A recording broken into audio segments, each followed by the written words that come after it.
Hey everyone, today I'm joined by Testa. Hi Hannah, thank you so much for coming on to the show. Hi, thank you for having me. It's my pleasure. So, for those who do not yet already know, what is plastic pollution and how are you specifically working to combat it? So, plastic pollution is, I guess, a big overall word for all of the single-use plastics that we're using daily, ending up mainly in the ocean and the impact it's having on the ocean ecosystem. But there's also a plastic pollution problem inland, but also like in the environment as well, so not just in the ocean. But usually when you hear plastic pollution, it's mainly talking about the ocean. And earlier I talked about single-use plastics, and what that is, those are the plastic products that we use once and then throw away. So that's the common stuff like plastic bags and straws, cups, utensils, and bottles. And that's 50% of all plastic that's produced every year is designed to just be used once and then throw away. So I created the organization Hannah for Change when I was around 10 years old to fight issues like plastic pollution, to educate people on these issues. I talk about arming people with knowledge so that they can go out and take action. And so I've been able to work and support policy regarding plastic pollution. So I live near Atlanta, so I was able to speak at a hearing here with the county commissioners to help ban single-use plastics in a local municipality. And I also led Plastic Pollution Awareness Day in the state of Georgia. And that was the first of its kind, right? You spearheaded and created that too? I did, yeah. So Plastic Pollution Awareness Day was my baby in a sense. I came up with that idea when I was 13 years old, and I pitched it to my representative when I was 14. And so February 15th is Plastic Pollution Awareness Day in the state of Georgia.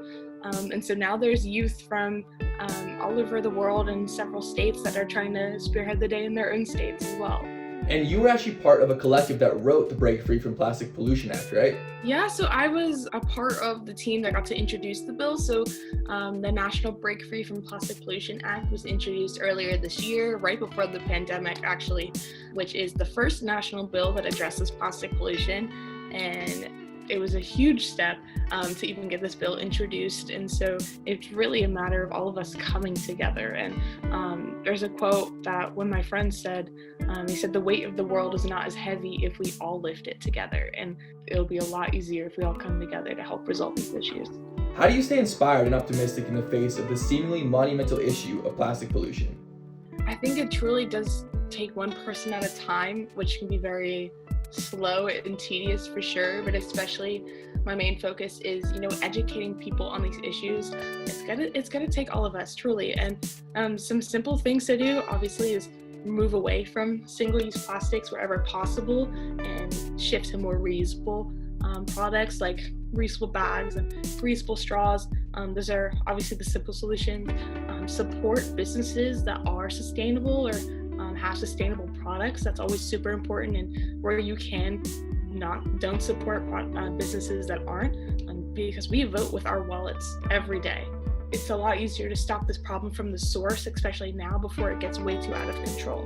Cleanups are great, of course. We want to clean up the mess, but if the plastic is still flowing into our oceans, it's going to be impossible to clean it all up. So how are plastics detrimental to the environment? Great question. So the big problem with plastics and why plastic pollution is, such an existential crisis compared to we don't have paper pollution is that paper actually breaks down and biodegrades back into the earth. Whereas plastic, because it's made of oil and other petrochemicals, it actually doesn't break down. It actually breaks up into smaller and smaller pieces, and these are microplastics. And these remains of plastics can last on our planet for hundreds, even thousands of years, and they're going to outlive, these plastics that oftentimes we use for just a few minutes. It is so important for people to see someone who's young and doing the work and making things happen and doing what you can to move the mountain. So thank you so much for coming on the podcast, Hannah. Thank you. Thank you for having me, and thank you for hosting such an incredible show.